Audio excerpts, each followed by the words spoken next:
அனைவருக்கும் இனிய மாலை வணக்கம். நான் உங்கள் மாதேஷ். நேற்று முந்தைய நாள் வீடியோ போட்டோம். என்ன போட்டோம்னா எஸ்ஜிடி எப்போ கீ ஆன்சர் நம்ம எதிர்பார்க்கலாம். அதே மாதிரி பார்த்திங்கன்னா பேப்பர் 2 எப்போ போஸ்டிங் போடுவாங்கன்றது போட்டோம். இதுக்கு முன்னாடி பார்த்திங்கன்னா பேப்பர் 1க்கு கட் ஆஃப் டீட்டெயில்ஸும் போட்டுட்டோம். இருந்தாலும் நிறைய பேர் பார்த்திங்கன்னா அடுத்தடுத்து மெசேஜ் பண்ணுறீங்க, எனக்கு இந்த மார்க் வேலை கிடைக்குமா அப்படின்னு நிறைய பேர் கேட்டிருக்கீங்க. நான் உடனுக்குடனே ரிப்ளை பண்ணுறேன். ஒரு சிலருக்கு ரிப்ளை பண்ண முடியறதில்ல. ஸோ இந்த மார்க் இருந்தால் நீங்கள் கிளியராக இருங்க. அதாவது இப்போ நான் சொல்லக்கூடிய மார்க் இருந்தால் நீங்கள் பார்த்தீங்கன்னா கிளியராக இருங்க. உங்களுக்கு நிச்சயமாக ஜாப் கிடைக்கும். ஏன்னா இன்னும் ஃபைனல் கீ நம்மளுக்கு வரல. ஃபைனல் கீழே ஸ்டார் கொஷின்ஸ் நிறைய வர பட்சத்தில் தான் கீ ஆன்சர் பார்த்தீங்கன்னா உங்களுக்கான அந்த கட் ஆஃப் டீட்டெயில்ஸ் மாறுமே தவிர ஸ்டார் கொஷின்ஸ் வராத வரைக்கும் ஒன்றும் பிரச்சனை இல்லை. அதிகமான ஸ்டார் கொஷின்ஸ் வரலன்னா கட் ஆஃப்ஸ் பார்த்தீங்கன்னா நம்ம சொன்ன கட் ஆஃப்ஸ் தான் வரும். ஒன்றும் பிரச்சனை இல்லை. ஓகேங்களா? அதுக்கு முன்னாடி நம்ம சேனலை சப்ஸ்கிரைப் பண்ணாதவங்க உங்களுக்கு தேவைன்னா சப்ஸ்கிரைப் பண்ணிக்கோங்க. ஏன்னா அடுத்தடுத்த வீடியோஸ் உங்களுக்கு நம்ம போடக்கூடிய வீடியோஸ் வரும். அதே மாதிரி முந்தானேத்து நடந்த அந்த செஷனில் சொல்லியிருப்பேன். நம்ம பார்த்திங்கன்னா 5/9/2024 அப்போ பார்த்திங்கன்னா டெட் பேப்பர் 1 அண்ட் பேப்பர் 2 இந்த 2 டெட்டுக்கும் அதே மாதிரி பார்த்திங்கன்னா எஸ்ஜிடி அப்பாயின்மெண்ட் எக்ஸாமினேஷனுக்கு கிளாஸஸ் ஸ்டார்ட் பண்ண போகிறோம். ஸோ யாருக்காவது உங்களில் யாருக்காவது சேரணுன்னு ஆசை இருந்துச்சுன்னா நீங்கள் இதிலே டிஸ்கிரிப்ஷனில் இந்த வீடியோ கீழே பார்த்திங்கன்னா டிஸ்கிரிப்ஷன் இருக்கும். இல்லைனா கீழே மோர் அப்படின்னு ஒன்று இருக்கும். அதை டச் பண்ணிங்கன்னா அதுக்கு கீழே 2 வாட்ஸ்அப் லிங்க் இருக்கும். பேப்பர் 1 பேப்பர் 2க்கு சேர போகிறீங்களா, இல்லை பேப்பர் 1 அப்பாயின்மெண்ட் எக்ஸாம் கிளாஸ்க்கு சேர போகிறீங்களான்னு சொல்லி லிங்க் இருக்கும். அது ஜஸ்ட் நீங்கள் ஒரு டச் பண்ணிங்கன்னா அது உள்ளே வந்துடுவீங்க. ஃபர்தராக அதுக்கு எடுத்து கிளாஸோட ஃபுல் டீட்டெயில்ஸும் அதில் நம்ம சொல்லிடுவோம். உங்களுக்கு பிடிச்சிருந்தா சேர்ந்து படிக்கலாம், ஒன்றும் பிரச்சனை இல்லை. கடந்த காலங்களில் பார்த்திங்கன்னா அதிகமான ரிசல்ட் கொடுத்துருக்கோம். இந்த டைமும் பார்த்திங்கன்னா தமிழகத்திலே நம்மக்கிட்ட தான் அதிகம் பேர் செலக்ட் ஆவாங்கன்னு சொல்லி நம்புகிறோம். நிச்சயமாக அந்த அளவுக்கு செலக்ட் ஆவாங்க. அது ரிசல்ட் வந்த உடனே அந்த பிடிஎஃப் பார்த்திங்கன்னா செலக்ட் ஆனவங்களுடைய பிடிஎஃப் நான் ஒரு தனி வீடியோவாக தந்துடுறேன். அதே மாதிரி நம்ம கவர்மெண்ட் சைடு சொல்லியிருக்காங்க. என்ன சொல்லியிருக்காங்கன்னா 1/1/2026 அப்போ பார்த்திங்கன்னா 19,000 வேகன்சிஸ் நம்ம ஃபில் பண்ண போகிறோம் அப்படின்னு சொல்லி நமக்கு தமிழ்நாடு அரசாங்கம் சொல்லியிருக்காங்க. அதுக்கான தேர்வுகளை பொறுத்தவரையும் டெட்டு இந்த வருஷத்துக்கான டெட் பார்த்திங்கன்னா நம்ம டிசம்பர் இல்லைனா ஜனவரியில் நடக்கும்னு சொல்லி எதிர்பார்க்குறோம். ஓகேங்களா? எக்ஸ்பெக்ட் பண்ணுறோம் அந்த டைமில் வந்துடும் அப்படின்னு சொல்லிட்டு. அப்பாயின்மெண்ட் எக்ஸாமை பொறுத்தவரையும் அடுத்து பேப்பர் 1 பேப்பர் 2 ரெண்டுக்குமே பார்த்திங்கன்னா அடுத்தடுத்த நாட்களில் நடக்கும். இந்த வருஷம் மாதிரி தனியாக வைக்காமல் ஃபஸ்ட்டெல்லாம் வைப்பாங்களே அந்த மாதிரி அடுத்தடுத்த நாட்களில் சனி ஞாயிறு அது மாதிரி நடக்க வாய்ப்பு இருக்குது. அடுத்து ஆகஸ்ட்டில் அப்பாயின்மெண்ட் எக்ஸாம் எதிர்பார்க்குறோம். நவம்பர் டிசம்பரில் ரிசல்ட் விட்டு ஜனவரியில் 2026 ஜனவரியில் 19,000 போஸ்டிங்ஸ் போட போகிறாங்க. கடந்த 10 வருஷத்துக்கு முன்னாடி 2013க்கு அடுத்து செலெக்ஷன் இப்போ தான் வருது. இப்போ இந்த 2023 24 தான் பார்த்திங்கன்னா செலெக்ஷன் ப்ராசஸை பேப்பர் 2க்கு ரிசல்ட்ஸ் விட்டுட்டாங்க. பேப்பர் 1க்கு பார்த்திங்கன்னா கீ இன்னும் விடலை. கீ விட்டுட்டு அதுக்கடுத்து நம்ம ரிசல்ட்டுக்காக எதிர்பார்த்துட்டு இருக்கோம். ஓகேங்களா? ஸோ இது முடிஞ்ச உடனடியாக ஒரு எக்ஸாம் வருதுன்றதுக்குள்ள சப்போஸ் இதில் பேப்பர் 1 பேப்பர் 2ல் நீங்கள் சரியாக பண்ணாமல் இருந்தீங்கன்னா ஒன்றும் பிரச்சனை இல்லை. இன்னும் ஒரு வருஷத்துலேயே உங்களுக்கு இன்னொரு எக்ஸாம் இருக்குது. அதனால் நல்லா படிங்க. யாருக்கெல்லாம் நல்ல பேசிக் தெரியுதோ ஸ்கூல் லெவலில் அருமையாக பேசிக் தெரிஞ்சு உங்களுக்கு பார்த்திங்கன்னா எல்லா அதாவது நீங்கள் படித்த இடங்கள் எல்லா சப்ஜெக்ட்டுக்கும் டீச்சர்ஸ் இருந்து உங்களுக்கு நல்ல பேசிக் தெரியுதுன்ற பட்சத்தில் நீங்கள் ஓனாக ப்ரிப்பேர் பண்ணலாம், ஒன்றும் பிரச்சனை இல்லை. இப்போ டீச்சர்ஸ் இல்லாத ஸ்கூல் அந்த 2000 அந்த 1990 2000 இந்த காலகட்டத்தில் படித்தவங்களுக்கு பார்த்திங்கன்னா சரியாக டீச்சர்ஸ் இருந்திருக்க மாட்டாங்க. அவங்களுக்கு பேசிக் நிச்சயமாக தெரிஞ்சிருக்காது. ஸோ அதனால தான் 1-2 மார்க்கில் 5 மார்க்லேயே விட்டுட்டே இருப்பாங்க ரிசல்ட்ஸை. ஏன்னா அந்த சரியான பேசிக் ரொம்ப கஷ்டப்படுவாங்க. ஆனால் ரிசல்ட்ஸ் வந்திருக்க முடியாது. ஓகேங்களா? ஸோ அதனால் அவங்க மட்டும் என்ன பண்ணுவீங்கன்னா யாராவது ஒரு கைடன்ஸ் வச்சுக்கோங்க. ஒரு கிளாஸ் சேர்ந்துக்கோங்க. எங்கேயாச்சும் நீங்கள் சேரலாம், அதெல்லாம் ஒன்றும் பிரச்சனை இல்லை. ஓகேங்களா? நம்மகிட்டையும் கிளாஸஸ் ஒர்த்தாக இருக்கும், கொஷின் பேப்பரும் ஒர்த்தாக இருக்கும். அதனால தான் நம்மகிட்ட பார்த்திங்கன்னா அதிக பேர் செலக்ட் ஆகிறாங்க. ஸோ செலக்ட் ஆகிறதுக்கு காரணமே நம்ம கிளாஸோட கொஷின் பேப்பரோட ஒர்த்து தான். நீங்கள் விருப்பப்பட்டால் கீழே அந்த லிங்க்கில் டச் பண்ணி சேர்ந்துக்கலாம், ஒன்றும் பிரச்சனை இல்லை. ஸோ அடுத்த வாய்ப்பை மிஸ் பண்ணுறாதீங்க. அதுக்கடுத்து பார்த்திங்கன்னா எப்போ வரும்ன்றது யாராலையும் கெஸ் பண்ணி சொல்லவே முடியாது. ஓகேங்களா? சரிங்க.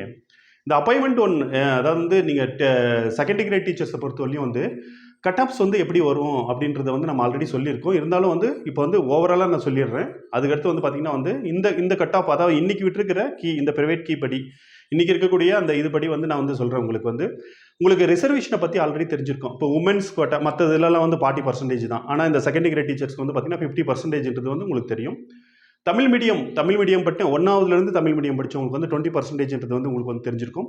பிஹெச்ஏ பொறுத்தவரை பிசிக்கலி சேலஞ்சு எல்லாருக்குமே 4%ன்றது உங்களுக்கு தெரியும். அதே மாதிரி மற்றதுலலாம் வந்து அதாவது டிஎன்பிசியில் இருக்குது. அதே மாதிரி வந்து டெஸ்டிடியூடோ இதுலேயும் வந்து எவ்வளோன்னா 10%. ஓகேங்களா, டிஎன்பிசியை விட அதிகம் தான். டெஸ்டிடியூடோ வந்து இங்கே வந்து 10%. அதே மாதிரி எக்ஸ் சர்வீஸ்மேனுக்கு வந்து பார்த்திங்கன்னா வந்து 5% வந்து இருக்குன்றது உங்களுக்கு எல்லாருக்குமே வந்து தெரிஞ்சது தான். இது எதுவுமே வந்து புது தகவல்கள் வந்து கிடைக்கல, தெரியல. அதே மாதிரி வந்து 1768 வேகன்சிஸ் வந்து ஃபில் பண்ணுறதா நம்மளுடைய டிஆர்பி வந்து சொல்லியிருந்தாங்க. அதுக்கடுத்து 1000 வேகன்சிஸ் வந்து இன்க்ரீஸ் பண்ணி 2768 வேகன்சிஸ் வந்து ஃபில் பண்ணுறதா இப்போ வரலையும் நிலவரம். ரிசல்ட்டுக்குள்ளே இன்னொரு 700 வேகன்சி டு ஒரு 1500 வேகன்சி வரல இன்க்ரீஸ் ஆக வாய்ப்புகள் வந்து அதிகமாக வந்து இருக்குது. ஓகேங்களா, இன்னும் நிச்சயமாக இன்க்ரீஸ் ஆகும். செகண்ட் பேப்பருக்கு எப்படி இன்க்ரீஸ் ஆச்சோ அதே மாதிரி இன்க்ரீஸ் ஆகும். செகண்ட் பேப்பருக்கு வந்து இன்னொரு சிவி லிஸ்ட், அதாவது இன்னொரு சிவியும் வந்து வரும் நிச்சயமாக. வந்து நிறைய பேர் வந்து அது வராதுன்னு இருக்கீங்க. இவங்க ரிசல்ட் விட்டுக்குள்ளே நீங்கள் பாருங்கள், தமிழ் லாஸ்ட்டாக விட்ட ரிசல்ட்லாம் பாருங்கள். கீழே வந்து அதாவது வந்து பார்த்தீங்கன்னா காலி பணியிடங்களுக்கு அந்த பேக்லாக் வேகன்சிஸ்க்கு வந்து ஆள் இல்லாத பட்சத்தில் ஆள் இல்லை. அதுக்கு வந்து பார்த்தீங்கன்னா தனியாக ஒரு சிவி வந்து நடத்துவோம்னு சொல்லி தான் அதில் வந்து அவங்களே டிஆர்பியே விட்டுருக்காங்க. இது நான் சொல்கிற கருத்து இல்லைங்க, டிஆர்பி சொன்ன கருத்து. ஓகேங்களா, ஸோ இது யாருமே மறுக்கவே முடியாது. ஓகேங்களா, ஸோ அதே மாதிரி வந்து பார்த்தீங்கன்னா ஆல்ரெடி நம்ம வந்து கிட்டத்தட்ட வந்து 2000 பேருக்கு மேலே வந்து சர்வே பண்ணி தான் வந்து நம்ம அந்த கட்டாப்பே போட்டோம். அதனுடைய அடிப்படையில் தான் நம்ம வந்து இப்பயும் வந்து சொல்கிறோம். ஓகேங்களா, இப்போ நிறைய பேர் வந்து சொல்லக்கூடியது வந்து என்னென்னா வந்து நிறைய எங்கள் ஸ்டூடெண்ட்டே சொல்லியிருக்கேன், சார் என்னங்க சார் நீங்கள் கட்டாப்பு வந்து இவ்வளோ குறைவாக சொல்கிறீங்க, எல்லாருமே வந்து பார்த்தீங்கன்னா 120+, 110+ இருந்தால் தான் ஜாபேன்னு சொல்கிறாங்க எல்லா யூடியூபர்ஸும் அப்படின்னு சொல்லி வந்து சொல்லியிருக்காங்க. ஸோ கருத்து சுதந்திரம் ஒவ்வொருத்தருக்கும் வந்து இந்த நம்ம நாட்டில் வந்து இருக்குது. யார் வேணாலும் என்ன கருத்து வேணாலும் சொல்லலாம். இருக்கிற ரியாலிட்டியை தான் நம்ம வந்து பார்க்கணும். கொஷின் வந்து மாடரேட் தான்ன்றது உங்களுக்கு எல்லாருக்கும் தெரியும். ரொம்ப டஃப்பும் கிடையாது, ரொம்ப ஈஸியும் கிடையாது, மாடரேட். யாரெல்லாம் தெளிவாக படிச்சிருக்காங்களோ அவங்களால தான் வந்து போட முடியும். நீங்கள் வந்து எல்லாருமே வந்து எதை வச்சு கெஸ் பண்ணுவாங்கன்னா பேப்பர் 2 கட் ஆஃப்ஸை வச்சு வந்து எல்லாமே வந்து கெஸ் பண்ணியிருப்பாங்க. அதாவது கட் ஆஃப்ஸை வந்து பார்த்தீங்கன்னா பேப்பர் 2 வச்சு, ஏன்னா பேப்பர் 2ல் எக்கச்சக்க ஸ்டார் கொஷின்ஸ். ஸோ அதனால் அதில் கட் ஆஃப் அதிகமாச்சு. அதே மாதிரி தான் பேப்பர் 1க்கு வந்து கட் ஆஃப் வந்து அதிகமாகும்னு தான் வந்து எல்லாமே நினச்சிருப்பாங்க. பட் அந்த மாதிரி வந்து வர வாய்ப்புகள் வந்து இல்லை. இன்னும் நம்மளுக்கு ஃபைனல் கீ வரல. ஃபைனல் கீயில் வந்து எவ்வளோ ஸ்டார் கொஷின்ஸ் வருதோ அதை பொறுத்து தான் வந்து நம்மளுடைய அந்த கட் ஆஃப்ன்றது வந்து நிச்சயமாக இருக்கும். ஓகேங்களா, ஸ்டார் கொஷின்ஸ் வந்து அதிகமாக வராத பட்சத்தில் நம்ம சொல்கிறது தான் வந்து மேக்ஸிமம் கட் ஆஃபாக வந்து இருக்கும். இதுதான் நான் ப்ரெடிக்ட் பண்ணுறேன். ஏன்னா நான் விசாரிச்சு நான் வந்து கூகுள் ஃபார்ம்ஸ் வந்து அனுப்பி அதை அனலைஸ் பண்ண வரலையும் இதுதான்.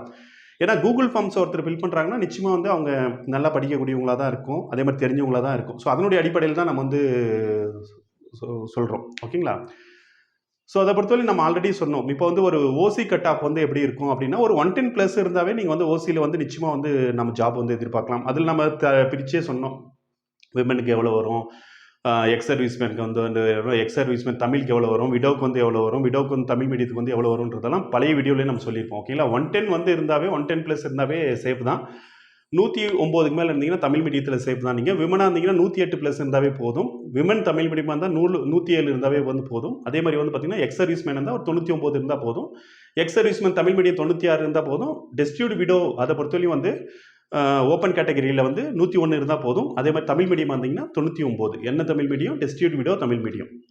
மைனாரிட்டிஸை பொறுத்தவரையும் வந்து நம்ம ஸ்டூடெண்ட் வந்து நான் ஆல்ரெடி சொன்னேன், ஒரே ஒருத்தங்க மட்டும்தான் அந்த தமிழ் எலிஜிபிலிட்டி டெஸ்ட் வந்து கொஞ்சம் அவங்களுக்கு மிஸ்ஸிங். மற்றவங்க எல்லாமே 16 பேரும் மைனாரிட்டி நம்மகிட்ட படித்தவங்க, தெலுங்கு அண்ட் கன்னடா மலையாளம் ஸ்டூடெண்ட்ஸ். ஓகேங்களா, உருது ஒருத்தங்க படித்தாங்க. இவங்க எல்லாமே வந்து பார்த்திங்கன்னா 16 பேருமே வேலைக்கு பார்க்க வாய்ப்பு இருக்குது. ஒரே ஒருத்தங்க மட்டும் அவங்களும் தமிழ் எலிஜிபிலிட்டி டெஸ்ட் பாஸ் பண்ணிட்டாங்கன்னா வந்துடும். ஸோ மைனாரிட்டியை பொறுத்தவரையும் நீங்கள் வந்து பார்த்தீங்கன்னா வந்து ஒரு 80+, 75+ இருந்தாவே சேஃப். நீங்கள் என்ன கேட்டகரியாக இருந்தாலும் சேஃப் தான். ஏன்னா தமிழ் வழி இதே வந்து பாஸ் பண்ண மாட்டாங்க. தமிழ் எலிஜிபிலிட்டியை அவங்க வந்து பாஸ் பண்ண மாட்டாங்க. பாஸ் பண்ணவங்களுக்கு வந்து ஒரு 75+ இருக்கிற பட்சத்தில் நீங்கள் வந்து சேஃப் ஜோனில் தான் இருக்கீங்க, ஒன்றும் பிரச்சனை இல்லை. எஸ்சிஏவை பொறுத்தவரையும் நம்ம ஆல்ரெடி கட் ஆஃப் சொன்னோம். நீங்கள் எஸ்சிஏ ஜென்ரலில் வந்து இருந்தீங்கன்னா வந்து லாஸ்ட்டாக வந்து ஒரு 90 சொல்லியிருந்தோம். அதுக்கடுத்து வந்து நம்ம கூகுள் சீட்டில் வந்து மறுபடியும் வந்து ஒரு 500 பேர் டீட்டெயில் கேட்டுக்கல. அதில் எஸ்சிஏ நிறைய கேண்டிடேட்ஸ் வந்து உள்ளே வந்தாங்க. ஸோ அதில் வந்து பார்த்திங்கன்னா வந்து ஒரு 91 அந்த ரேஞ்சில் இருந்தால் உங்களுக்கு வந்து சேஃப். நான் சொல்கிறது வந்து பார்த்திங்கன்னா வந்து 2013 2014 எல்லாமே வந்து நீங்கள் பாஸ் பண்ணியிருந்தாலும் அந்த மார்க் அதை ஆட் பண்ணி தான் நான் சொல்கிறேன். கொஷின் நீங்கள் எவ்வளோ கொஷின் போட்டிங்களா அதை மட்டும் கிடையாதுங்க, அந்த எக்ஸ்ட்ரா மார்க்கையும் சேர்த்து ஆட் பண்ணி தான் நான் வந்து சொல்கிறேன். ஓகேங்களா, ஸோ அதில் வந்து பார்த்திங்கன்னா தமிழ் மீடியமாக இருந்தால் ஒரு 89, விமனாக இருந்தீங்கன்னா ஒரு 88 சேஃப் ஜோன், 90 இருந்தீங்கன்னா பர்ஃபெக்டாக ஜாப் கிடச்சிடும், ஒன்றும் பிரச்சனை இல்லை. விமன் தமிழ் மீடியமாக இருந்தீங்கன்னா ஒரு 85 ரேஞ்சு போட்டிருந்தால் போதும். எக்ஸ் சர்வீஸ்மேனாக இருந்தீங்கன்னா 70+ இருந்தாவே உங்களுக்கு வந்து வேலை கிடைக்கும். எக்ஸ் சர்வீஸ்மேன் தமிழ் மீடியமாக வந்து இருந்தீங்கன்னா ஒரு அதுலேயும் வந்து என்னென்னா ஒரு 68 to 70+ இருந்தீங்கன்னாவே வேலை கிடைக்கும். ஓகேங்களா, டெஸ்டிடியூட் விடோ அதாவது ஆதரவற்ற விதைய டிடபிள்யூவாக இருந்தீங்கன்னா வந்து 72+ சேஃபு. தமிழ் மீடியமாக இருந்தீங்கன்னா 70+, இவங்களுக்கு எல்லாமே சேஃப் தான். ஓகேங்களா, எஸ்டியை பொறுத்தவரைக்கும் கட் ஆஃப்ஸ் வந்து உங்களுக்கு தெரியும் 1% தான் ரிசர்வேஷனு. ஸோ நிறைய டீச்சர் ட்ரைனிங் வந்து நிறைய பேர் முடிச்சிருக்காங்கன்றது உங்களுக்கு தெரியும். ஜென்ரல் வந்து பார்த்தீங்கன்னா வந்து இவங்களுக்கு வந்து as well as வந்து ஒரு பிசிஎம் அளவுக்கே வந்து கட் ஆஃப் வந்து வரும். ஜென்ரல் வந்து பார்த்தீங்கன்னா ஒரு 95 மார்க் வந்து எதிர்பார்க்குறோம். அதே மாதிரி ஜென்ரல் தமிழ் மீடியமா இருந்தால் இதில் எஸ்டியில் வந்து 94 மார்க் எதிர்பார்க்குறோம். விமனாக இருந்தீங்கன்னா வந்து 93 மார்க் எதிர்பார்க்குறோம். விமன் தமிழ் மீடியமா இருந்தீங்கன்னா 90 மார்க் எதிர்பார்க்குறோம். எக்ஸ் சர்வீஸ்மேன் எஸ்டியில் இருந்தீங்கன்னா 78 மார்க் 75 ப்ளஸ் இருந்தாவே okay. X serviceman Tamil medium ஆகட்டும், எக்ஸ் சர்வீஸ்மேன் ஆகட்டும், டெஸ்டியூட் விடோ ஆகட்டும், டெஸ்டியூட் விடோ தமிழ் மீடியம் ஆகட்டும், எஸ்டியில் வந்து 70 ப்ளஸ் மார்க்ஸ் வந்து நம்ம சேஃப் ஜோனாக வந்து நினைக்கிறோம். 75 மேலே தான் கன்ஃபார்ம் ஜாப் உங்களுக்கு. ஓகேங்களா? அதே மாதிரி பிசிஎம்மை பொறுத்தவரையிலையும் வந்து பார்த்தீங்கன்னா வந்து உங்களுக்கு வந்து பிசிஎம் ஜென்ரலில் வந்து வந்தீங்கன்னா 93 மார்க் வந்து உங்களுக்கு கட் ஆஃப் வந்தால் வந்து கிடைக்குன்றதை எதிர்பார்க்குறோம். அதே மாதிரி வந்து தமிழ் மீடியமாக இருந்தால் பிசிஎம்மில் தமிழ் மீடியமாக இருந்தால் 92 மார்க். அதே மாதிரி பிசிஎம்மில் வந்து விமனாக இருந்தீங்கன்னா ஒரு 90 மார்க் இருந்தால் சேஃப் ஜோன் உங்களுக்கு ஜாப் கிடைக்க வாய்ப்பு இருக்குது. விமன் தமிழ் மீடியமாக இருந்தால் 89. அதே மாதிரி எக்ஸ் சர்வீஸ்மேன் பிசிஎம்மில் வந்து எக்ஸ் சர்வீஸ்மேன் இருந்தீங்கன்னா நீங்கள் பாஸ் பண்ணாவே வேலை கிடைக்க வாய்ப்பு இருக்குது. ஓகேங்களா? அதே மாதிரி பிசிஎம்மில் வந்து டெஸ்டிடியூட் விடோவாக இருந்தீங்கன்னா அதுலேயும் வந்து ஒரு 75 ப்ளஸ் இருந்தால் உங்களுக்கு வந்து சேஃப் ஜோன்.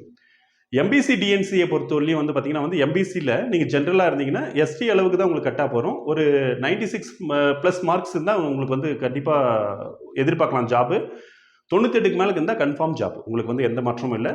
அதில் தமிழ் மீடியமாக இருந்தீங்கன்னா வந்து 94 மார்க் வந்து கிடைக்க வாய்ப்பு இருக்குது. விமனாக இருந்தீங்கன்னா 93 ப்ளஸ் இருந்தீங்கன்னாவே வாய்ப்பு இருக்குது. 95க்கு மேலே இருந்தால் கன்ஃபார்ம் ஜாப் விமனுக்கு. ஓகேங்களா? அதே மாதிரி விமன் தமிழ் மீடியத்துக்கு வந்து 94 மார்க் இருந்தீங்கன்னா கன்ஃபார்ம் ஜாப் வந்து கிடைக்கும். 91க்கு மேலேயே எதிர்பார்க்கலாம், நம்ம ஒன்றும் பிரச்சனை இல்லை. எக்ஸ் சர்வீஸ்மேனாக இருக்கிற பட்சத்தில் எம்பிசியில் வந்து பார்த்தீங்கன்னா 84 மார்க் இருந்தால் உங்களுக்கு வந்து கிடைக்க வாய்ப்பு இருக்குது. எக்ஸ் சர்வீஸ்மேன் தமிழ் மீடியமாக இருந்தால் 83 மார்க் வந்து வேலை இருக்குது. டெஸ்டியூட் விடோவாக இருந்தால் அவங்களுக்கு வந்து ஒரு 84 மார்க் வந்து வேலை வாய்ப்பு இருக்குது. டெஸ்டியூட் விடோ தமிழ் மீடியமாக இருந்தீங்கன்னா ஒரு 81 மார்க் மேலே வந்து 81க்கு மேலே எடுத்திங்கன்னா வாய்ப்பு வந்து இருக்குது. பிசிஏ பொறுத்தவரையிலையும் வந்து நம்ம 100+ சேஃப் ஜோன் தான். ஓகேங்களா? 100க்கு மேலே மார்க் எடுத்திருந்தீங்கன்னாவே சேஃப் ஜோன் தான், உங்களுக்கு வேலை கிடைக்க வாய்ப்புகள் வந்து நிறையா இருக்குது. ஆனால் 103 கொஷினுக்கு மேலே வந்து போட்டிருந்தீங்கன்னா நீங்கள் யாருக்கிட்டையுமே கேட்காதீங்க, உங்களுக்கு கண்டிப்பாக வேலை கிடைக்கும். ஓகேங்களா? அதே மாதிரி வந்து பிசி விமன் அதாவது வந்து பிசியில் வந்து பார்த்தீங்கன்னா வந்து தமிழ் மீடியத்தை வந்து பொறுத்தவரையும் வந்து 100க்கு மேலே ஓகே. ஒரு 102 இருந்துச்சுன்னா கண்டிப்பாக உங்களுக்கு வந்து வேலை கிடைக்கும். பிசி விமனுக்கு வந்து ஒரு 101 இருந்துச்சுன்னா வந்து கண்டிப்பாக வந்து வேலை கிடைக்கும். அதே மாதிரி வந்து விமனில் வந்து தமிழ் மீடியமாக இருந்தீங்கன்னா 100 மார்க் இருந்தால் வந்து வேலை கிடைக்கும். எக்ஸ் சர்வீஸ்மேனாக பிசியில் வந்து இருக்கிற பட்சத்தில் வந்து 90+ உங்களுக்கு safe zone. X serviceman Tamil மீடியமாக இருக்கிற பட்சத்தில் வந்து 88, 87, 88 வந்து உங்களுடைய சேஃப் ஜோனு. அதே மாதிரி வந்து பார்த்தீங்கன்னா அந்த விமனில் வந்து டெஸ்டியூட் விடோவாக இருந்தீங்கன்னா வந்து உங்களுக்கு வந்து ஒரு 96, 97 மார்க்ஸ் இருந்தால் சேஃப் ஜோன். 97 மேலே இருந்தால் கண்டிப்பாக ஜாப் கிடைச்சிரும். அதில் டிடபிள்யூ டெஸ்டிடியூ விடோ அதாவது ஆதரவற்ற விதவியில் வந்து தமிழ் மீடியமாக இருந்தீங்கன்னா உங்களுக்கு வந்து 95 மார்க் இருந்தால் நிச்சயமாக வந்து வேலை கிடைக்கும். ஓகேங்களா? நெக்ஸ்ட் வந்து ஷெட்யூல் காஸ்ட் எஸ்சி கேட்டகரியை பொறுத்தவரையும் வந்து பார்த்தீங்கன்னா வந்து எஸ்சி ஜென்ரலில் வந்து நீங்கள் வந்து ஒரு 94 மார்க் போட்டிருந்தீங்கன்னா சேஃப் ஜோன். 96க்கு மேலே போட்டிருந்தீங்கன்னா கண்டிப்பாக ஜாப். ஓகேங்களா? அது மாதிரி தமிழ் மீடியத்தில் வந்து எஸ்சி தமிழ் மீடியத்தை பொறுத்தவரையும் 92 மார்க் வந்து எடுத்திருந்தீங்கன்னா உங்களுக்கு சேஃப் ஜோன். 94க்கு மேலே இருந்தால் கண்டிப்பாக ஜாப் வந்து கிடைச்சிரும். ஓகேங்களா? அதே மாதிரி விமனை பொறுத்தவரையும் 90 உங்களுக்கு சேஃப் ஜோன். 92க்கு மேலே இருந்தீங்கன்னா கண்டிப்பாக ஜாப். இப்போவே 90 உங்களுடைய சேஃப் ஜோன். ஓகேங்களா? அதே மாதிரி விமன் தமிழ் மீடியத்தை பொறுத்தவரையும் வந்து பார்த்தீங்கன்னா 89 உங்களுக்கு வந்து சேஃப் ஜோன், ஒன்றும் பிரச்சனை இல்லை. 90க்கு மேலே 91க்கு மேலே இருந்தால் கண்டிப்பாக ஜாப். ஓகேங்களா? எக்ஸ் சர்வீஸ் மேனை பொறுத்தவரையும் எஸ்சி கேட்டகரியில் வந்து உங்களுக்கு வந்து 81+, அதாவது 80க்கு மேலே இருந்தாவே எதிர்பார்க்கலாம். 81+ல 82+ல இருந்துச்சுன்னா கண்டிப்பாக வந்து உங்களுக்கு job. Ex service man Tamil மீடியத்தை பொறுத்தவரையும் வந்து 78, 75க்கு மேலேயே வந்து நீங்கள் வந்து எதிர்பார்க்கலாம், ஒன்றும் பிரச்சனை இல்லை. அது டெஸ்டிடியூட் விடோ அதாவது எஸ்சியில் வந்து பார்த்தீங்கன்னா வந்து ஆதரவற்ற விதவையாக இருந்தீங்கன்னா 75க்கு மேலே இருந்தாவே நீங்கள் வந்து தைரியமாக இருக்கலாம், வேலை கிடைக்க வாய்ப்பு இருக்குது. அதுலேயும் வந்து ஆதரவற்ற விதவை தமிழ் மீடியமாக இருந்துச்சிங்கன்னா வந்து பார்த்தீங்கன்னா வந்து ஒரு 73க்கு மேலே 73க்கு மேலே இருந்தாவே உங்களுக்கு வந்து வாய்ப்புகள் வந்து அதிகமாக பிரகாசமாகவே இருக்குது. நீங்கள் வந்து என்ன பண்ணலாம், தாராளமாக வந்து இருக்கலாம், தைரியமாக இருக்கலாம். இது வந்து பார்த்திங்கன்னா நம்மளுக்கு வந்து ஸ்டார் கொஷின்ஸ் வந்து அதிகமாக வராத பட்சத்தில் இதுதான் கட்டாப்பாக இருக்க வாய்ப்புகள் வந்து இருக்குது. சப்போஸ் ஸ்டார் கொஷின்ஸ் வந்து அதிகமாக வந்துருச்சுன்னா நிச்சயமாக கட்டாப் வந்து மாறும். ஏன்னா வந்து டஃப்பான கொஷினாக இருக்கும். நம்ம நல்லா படிச்சதுனால நம்மளுக்கு அது ஆன்சர் வந்து தெரிஞ்சிருக்கும். நிறைய பேருக்கு அது ஆன்சர் தெரிஞ்சிருக்காது. ஸ்டார் கொஷின்ஸாக கொடுக்குறதுக்குள்ள எல்லாருக்கும் மார்க் கொடுத்துருவாங்க. ஓகேங்களா? அந்த டஃப்பான கொஷின்ஸை வந்து ஓப்பனாக கொடுக்குறதுக்குள்ள நான் மார்க் எடுத்துருவேன், எனக்கு தெரியுது. அவருக்கு வந்து தெரியலனா அவர் வந்து மார்க் எடுக்க முடியாது. ஆனால் இது வந்து பார்த்தீங்கன்னா ஸ்டாராக கொடுக்குறதுக்குள்ள எல்லாருக்குமே மார்க் கன்வே ஆகிறதுனால கட்டாப் வந்து பார்த்தீங்கன்னா வந்து அதிகரிக்கும். இதுதான் கட்டாப் வந்து அதிகரிக்கிறதுக்கான ரீசன்ஸு. ஸோ இதில் வந்து பார்த்துக்கோங்க, ரொம்ப பிலோவாக இருந்தால் இன்னும் 1.5 வருஷம் டைம் வந்து உங்களுக்கு வந்து நல்லாவே இருக்குது. 1 வருஷம் டைம் இருக்குது அடுத்த அப்பாயின்மெண்ட் எக்ஸாமுக்கு. நல்லா கிளியராக படிங்க, நல்லா தெளிவாக வந்து படிங்க. நம்ம பொறுத்தவரையிலையும் பார்த்தீங்கன்னா வந்து நம்ம வந்து லைன் பை லைனாக நடத்துவோம். எந்த மெட்டீரியலையும் எப்பவுமே வந்து ஃபாலோ பண்ண மாட்டோம். ஒன்லி டெக்ஸ்ட் புக் தான். ஸோ டெக்ஸ்ட் புக்கை மட்டும் தான் வந்து நடத்துவோம். டெக்ஸ்ட் புக்கை மட்டும் தான் படிக்க வைக்கும். அதனால தான் இவ்வளோ வெற்றி எங்ககிட்ட வந்து. ஸோ விருப்பப்படுறவங்க வந்து தாராளமாக வந்து சேர்ந்து படிக்கலாம். அடுத்த வீடியோவில் சந்திப்போம். நன்றி, வணக்கம்.